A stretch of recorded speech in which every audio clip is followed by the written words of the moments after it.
ليه الاهلي وصل للحاله اللي هو فيها؟ ازاي بقينا كده؟ هل دي مشكله مدرب؟ هل دي مشكله لاعبين؟ الصراحه لا، هي مشكله اداره. اداره النادي الاهلي بقالها سنين بترتكب مجموعه من الاخطاء غير مبرره. عند مع المدربين، القيام بصفقات بدون رجوع لمدرب، تجديد لاعبين بدون موافقه مدرب. عمر ما كل ده يخلي فريق يمشي عدل.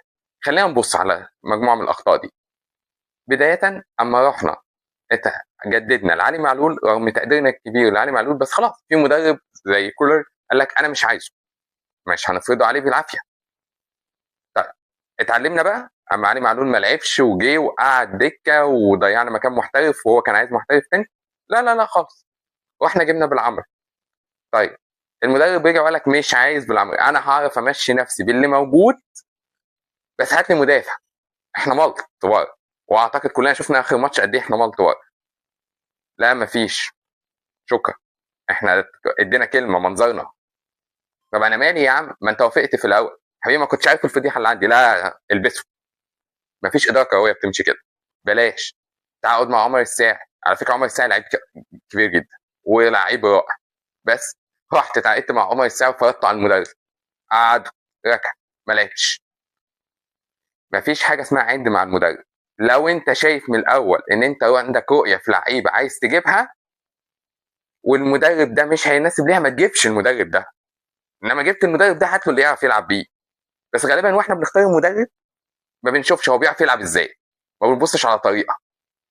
احنا بنجيبه ونقول له يلا اعمل لنا بقى اللي احنا عايزينه. ده انا ما بعرفش، لا معلش، البس هو كيفي كده. انا وانا بتفرج امبارح على اون سبورت، الواد عمر الساعي كان طلقه لازم تلعبه لي يا باشا، مش مناسب ليا، هيلعب. عد بقى، عد زي عمر الساعي صفقات كتير جت واتركنت. طيب خلصنا على كده. تعالى كمل. واحنا تعاقدنا مع اشرف بن شرقي جناح شمال، بعدها باسبوعين اعلنا ان احنا تعاقدنا مع تريزيجيه جناح شمال. لا دي كده السكه كلها بقت شمال.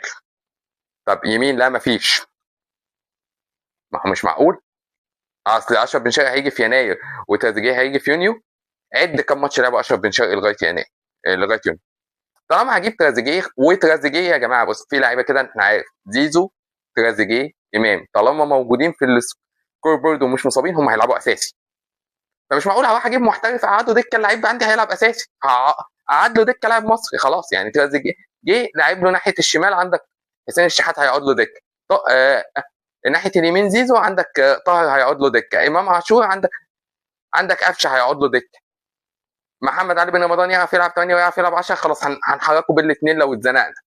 انما مش معقوله، مش معقوله هروح اجيب اشرف بن شرقي وتريزيجيه على نفس الناحيه وما اجيبش مهاجم مثلا، لغايه ما احنا جبنا كاموس دلوقتي ومش عارفين الموضوع هيبقى ايه. ماشي، ما اجيبش باك شمال. ما بلاش باك، هات يا عم باك يمين عدد لو ما فيش في السوق اجنبي باك شمال. يا جماعه حددوا، احنا مش بنعبي لعيبه وخلاص. يلا، وقفت هنا؟ لا اطلاقا. احنا هنجيب مدير رياضي. مين؟ كابتن محمد رمضان. ايوه مين؟ أيوة. مين؟ كان مين كابتن محمد رمضان؟ اصل ده كان اقوى مدير كوره في التسعينات يا عم، لا حول ولا قوه الا بالله، يا ربنا يديله الصحه والعمر يعني. هو الراجل عشان حس ان احنا شايفينه بعيد كده وكبير وقديم، قعد يلبس لنا بناطيل جينز بقى ورفيعه وبتاع. انا روش معاك اهو، ما هي مش بكده، انت بعيد. وبعدين مين قال لك ان انا عايز مدير كوره عشان يفرض انضباط في النادي؟ انا عايز مدير كوره عشان مش مدير رياضي قصدي، عشان خاطر يحط لي تصور، عشان خاطر يجيب لي مدرب ينفع مع اللعيبه اللي انا بجيبهم، عشان خاطر يقول لي معلش احنا اللعيبه دي لازم تيجي مع المدرب ده، واللعيبه دي لا هي اللي هتيجي مع المدرب ده. خلصنا كابتن محمد رمضان، خلاص اتعلمنا، غلطنا، مش هنكررها تاني. هنجيب مين؟ كابتن محمد يوسف. لا لا حول ولا قوه الا بالله بقى. احنا مصرين، الاخطاء مستمره، نفس طريقه الاداره مستمره، فالنتائج هي مستمره. احنا بنراهن على ضعف اللي حوالينا مش مدى تفوقنا، دي كارثه.